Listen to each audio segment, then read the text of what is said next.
পরিচিত একটি বিষয়। বিশেষ করে পুরুষদের জন্য ব্যবহৃত কন্ডোম খুবই সহজলভ্য এবং এটি যে কোনো দোকানেই, বিশেষ করে ওষুধের দোকানে সহজেই পাওয়া যায়। তবে মহিলাদের জন্য ব্যবহৃত যে কন্ডোম রয়েছে এটি কিন্তু অনেকেই জানেন না। আবার যারা জানেন তারা কিন্তু অনেকেই বলে থাকেন যে এটি দেখতে কেমন বা এটি কিভাবে ব্যবহার করে। হ্যাঁ, আজকে কথা বলবো মহিলাদের ব্যবহৃত কন্ডোম নিয়ে। আগে জানতে হবে যে আসলে কন্ডোমের ব্যবহারটা কী বা কেন এটি গুরুত্বপূর্ণ, বিশেষ করে মহিলাদের জন্য কেন বলা হচ্ছে। কন্ডোম মূলত একটি গর্ভনিরোধক বা জন্ম নিয়ন্ত্রক একটি বস্তু। এটি মূলত দেখা যাচ্ছে যে অনাকাঙ্ক্ষিত গর্ভধারণ রোধ করে এবং একই সাথে সেক্সুয়ালি ট্রান্সমিটেড যে ইনফেকশনগুলো রয়েছে সেখান থেকে সেক্সুয়ালি ট্রান্সমিটেড যে ডিজিজগুলো হয় সেগুলোকে প্রিভেন্ট করে। অর্থাৎ আমরা বলে থাকি যে অনাকাঙ্ক্ষিত গর্ভধারণ রোধের পাশাপাশি যৌনবাহিত যে রোগগুলো রয়েছে, বিশেষ করে সিফিলিস, গনোরিয়া কিংবা এইচআইভির মতো যে রোগগুলো রয়েছে এগুলোকেও কিন্তু কন্ডোম প্রতিরোধ করছে।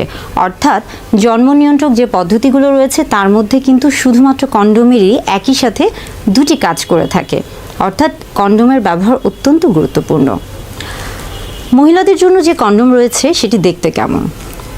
মহিলাদের জন্য যে কন্ডোম রয়েছে সেটি মূলত দেখা যায় যে এটি একটি রাবারের মতো নরম পিচ্ছিল এক ধরনের পদার্থ দ্বারা তৈরি, ল্যাটেক্স জাতীয় একটি পদার্থ দিয়ে তৈরি। এটা মূলত দেখা যায় যে এটার এক পাশ বন্ধ থাকে এবং এক পাশ খোলা থাকে। যে পাশটি বন্ধ থাকে এটাকে আসলে যোনির ভিতরে প্রবেশ করাতে হয় এবং যে পাশটি খোলা থাকে সেটি মূলত যোনির বাহিরে থাকে। মহিলাদের কন্ডোম ব্যবহারের ক্ষেত্রে সবার প্রথমেই যে প্যাকেটের গায়ে যে নির্দেশনা রয়েছে সেটিকে ভালোভাবে পড়ে নিতে হবে এবং এটি যখন আপনি ছিঁড়বেন, অর্থাৎ প্যাকেটটি যখন আপনি খুলে কন্ডোমটি বের করবেন, সবসময় খেয়াল রাখবেন এটিকে যেন কোনো ধারালো ছুরি বা কেচি দিয়ে কাটা না হয়। সবসময় এটিকে হাত দিয়ে আস্তে করে সেখানে একটা তীর চিহ্ন দেওয়া থাকে, এই তীর চিহ্ন জায়গা থেকে ধরে আস্তে করে সেটিকে কাটবেন, তাহলে কন্ডোমটি সুরক্ষিতভাবে বের হয়ে আসবে।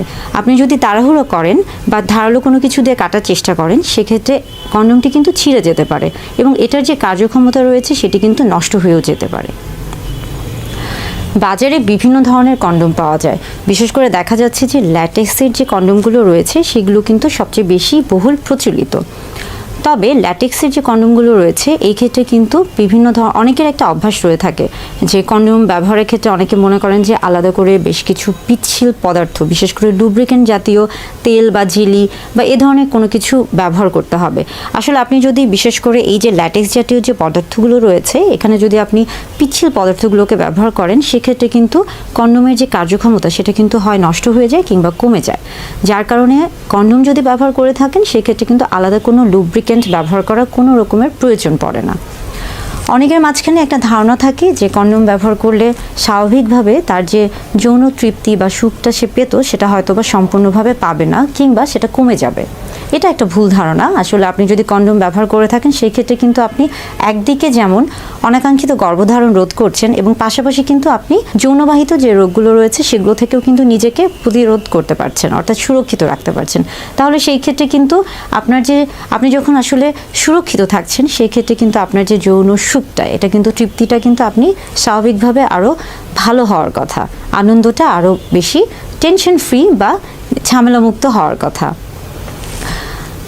কন্ডোমের ক্ষেত্রে দেখা যাচ্ছে যে যারা কন্ডোম ব্যবহারে, বিশেষ করে মহিলারা যারা নতুন করে কন্ডোম ব্যবহার করতে চান বা কন্ডোম ব্যবহার শুরু করেন, প্রথম দিকে হয়তো বা আপনাদের কাছে এটি একটু ঝামেলাকর মনে হতে পারে, কিন্তু আস্তে আস্তে আপনি যখন এটি চর্চা করবেন তখন কিন্তু এটা আপনার কাছে খুবই সহজ হয়ে যাবে। মহিলাদের কন্ডোমের ক্ষেত্রে দেখা যায় যে এই কন্ডোমটি সহবাসের পূর্বে ব্যবহার করতে হয়। তবে এটার একটা সবচেয়ে ভালো দিক এটা কিন্তু সহবাসের প্রায় 10 থেকে 12 ঘন্টা আগেও পরিধান করে রাখা যায়। তো এটা আসলে আপনার উপর নির্ভর করছে যে আপনি কন্ডোমটি কখন ব্যবহার করবেন, ঠিক সহবাসের আগ মুহূর্তে করবেন নাকি আপনি আগে থেকে একটা পূর্ব প্রস্তুতি নিয়ে থাকবেন, এটা সম্পূর্ণ আপনার উপর। কন্ডোম ব্যবহারের ক্ষেত্রে আরেকটি গুরুত্বপূর্ণ দিক কন্ডোমের ক্ষেত্রে কিন্তু শরীরের হরমোনের কোনো তারতম্য হয় না। অনেক সময় দেখা যাচ্ছে যে জন্ম নিয়ন্ত্রণের যে পদ্ধতিগুলো রয়েছে তার মধ্যে বিশেষ করে হরমোনের যে পিলগুলো বা বড়ি অনেকে খেয়ে থাকেন, সেই ক্ষেত্রে অনেকের শরীরে হরমোনের একটা তারতম্য দেখা যায়, কিন্তু কন্ডোমের ক্ষেত্রে কিন্তু এই ধরনের কোনো তারতম্য দেখা যায় না। সেই ক্ষেত্রে কিন্তু আপনি একদম ঝামেলামুক্ত, অর্থাৎ টেনশন ফ্রিভাবে এটি ব্যবহার করতে পারেন। অনেকেই প্রশ্ন করে থাকেন যে আসলে যদি মহিলারা কন্ডোম ব্যবহার করে সেক্ষেত্রে কি পুরুষদেরও কন্ডোম ব্যবহার করতে হবে কিনা, বা দুজনই কি একসাথে কন্ডোম ব্যবহার করবেন? না, আসলে যদি নারী কন্ডোম ব্যবহার করে থাকেন সেক্ষেত্রে পুরুষদের ব্যবহার করতে হবে না, কিংবা পুরুষ যদি ব্যবহার করে থাকেন সেক্ষেত্রে নারীর ব্যবহার করার প্রয়োজন নেই। অর্থাৎ কন্ডোম যে কোনো একজন ব্যবহার করলেই এটা হচ্ছে কার্যকর।